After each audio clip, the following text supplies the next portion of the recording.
आज की इस वीडियो में आप जानोगे कि पृथ्वी कैसे बनी। तो चलिए शुरू करते हैं। हमारा सौरमंडल 13.7 बिलियन वर्ष पहले एक बड़े घूमते हुए ब्रह्मांड में धूल के बादल से बना।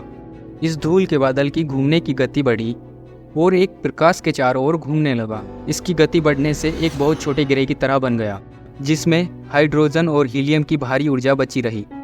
इस छोटे ग्रह के अंदर गर्मी बढ़ी और यह फट गया, जिसके बाद सूर्य बना। इसके साथ साथ छोटे ग्रहों का भी बनना शुरू हुआ, जो हमारे सौरमंडल के अन्य ग्रहों में बदल गए। पृथ्वी का जन्म लगभग 4.54 बिलियन वर्ष पहले हुआ था और उस समय पृथ्वी गर्म थी, जिसके कारण ज्वालामुखियों के विस्फोट होते रहे। तब पृथ्वी पर पानी और महासागर मौजूद थे। पृथ्वी धीरे धीरे ठंडी हो गई, लेकिन उस समय ऑक्सीजन और ओजोन परत नहीं थी, जिसके कारण जीवन के विकास की संभावना कम थी। प्राचीन समय में एक बड़े ग्रह की टक्कर पृथ्वी से हुई, जिससे पृथ्वी की सतह से कुछ टुकड़े निकले और उससे चंद्रमा बना। इसके बाद चंद्रमा से पृथ्वी की ग्रेविटी ज़्यादा होने के कारण चंद्रमा पृथ्वी के चारों ओर घूमने लगा। पृथ्वी के विशाल प्रभाव के अनुसार उसकी सतह पर वायुमंडल बनने लगा, जिसके कारण पृथ्वी धीरे धीरे ठंडी हुई और पृथ्वी पर जल बनने लगा। ज्वालामुखियों द्वारा अलग अलग गैसों का बनना शुरू हुआ, जिसके फैलने से महासागर और बादलों के बीच बारिश हुई। इस प्रक्रिया के द्वारा जल का बहुत बड़ा हिस्सा पृथ्वी पर पहुंचा।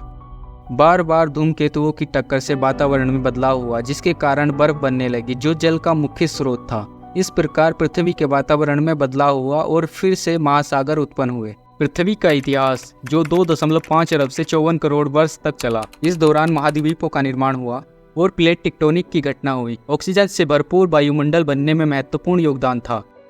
जीवन के विकास में यूकेरियोट और बहुकोषीय जीवों का जन्म हुआ। ओजोन परत, जो पृथ्वी की ऊपरी वायुमंडल में स्थित है, सूरज की किरणों से आने वाली हानिकारक अल्ट्रावायलेट यानी कि यूवी किरणों को रोकने में इसका बहुत बड़ा रोल था। लेयर 3 ऑक्सीजन अणु और 3 से बनी होती है, जो ऊपरी वायुमंडल में मिलती है। दोस्तों, अगर ओजोन परत हमारी पृथ्वी पर नहीं होती तो शायद ही हम जीवित रह पाते। इसमें अल्फा, बीटा और गामा अल्ट्रावायलेट किरणें होती हैं। इनमें से बीटा और गामा किरणें सबसे हानिकारक होती है। इनसे पृथ्वी पर बुरा प्रभाव पड़ता है, जैसे कि त्वचा का कैंसर, आंखों की परेशानियां। इन सभी बुरे प्रभावों से ओजोन परत हमें बचाती है।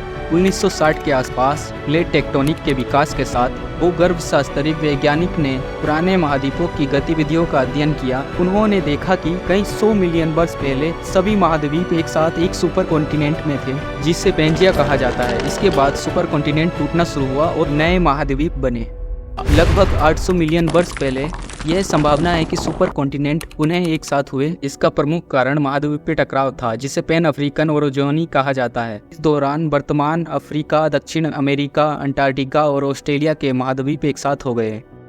दुनिया में 2 बड़े स्नोबॉल अर्थ दिखाई दिए, जिनसे महासागरों की सतह पूरी तरह से जम गई थी। ये घटनाएं लगभग 710 और 640 मिलियन वर्ष पहले हुई थी, जिससे कार्बन डाइऑक्साइड CO2 वातावरण से बाहर निकला और मौसम ठंडा हो गया।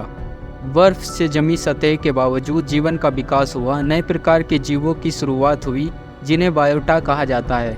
इस समय में पहले मछलियों का उदय हुआ, साथ साथ उनके शरीर का आकार बड़ा और जटिल हो गया। इसके बाद के दौरान जबड़ों वाली मछलियाँ उत्पन्न हुई और विभिन्न स्थानों पर विकसित हुई।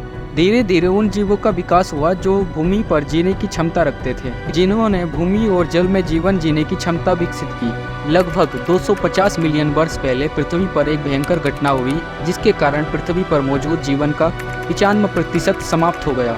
यह घटना, जैसे बड़े ज्वालामुखी विस्फोट, उल्कापिंड के प्रभाव, जल स्तर में परिवर्तन आए, ये घटना कुछ जीवों को बचाने में सफल रही और उन्हें अलग होकर विकसित होने का मौका मिला। इसके बाद डायनासोर का विकास हुआ और वे पृथ्वी पर प्रमुख जीव हो गए। इस समय पेंजिया का टूटना शुरू हुआ और नए महाद्वीपों का निर्माण हुआ। डायनासोरों के साथ साथ पक्षियों का विकास भी हुआ। एक बड़े उल्कापिंड के प्रभाव से 65 मिलियन वर्ष पहले एक बड़ी दुर्घटना हुई, जिसके कारण अधिकांश डायनासोर और अन्य जीवों का समापन हो गया। इसके बाद मैमल्स जीवों का विकास हुआ, लगभग 66 मिलियन वर्ष पहले शुरू होकर आज तक चल रहा है। इसमें मानवों का विकास भी शामिल है, जिसका जन्म लगभग 2 लाख वर्ष पहले हुआ। उन्होंने आग का प्रयोग किया और औजारों को बनाना शुरू किया। इसके साथ ही भाषा का विकास भी हुआ। इतिहास के माध्यम से हम जानते हैं कि मानव समाज कैसे विकसित हुआ। मानव ने पेड़ पौधे और पशुओं को पालने से खेती की शुरुआत की, जिससे समाज का विकास हुआ।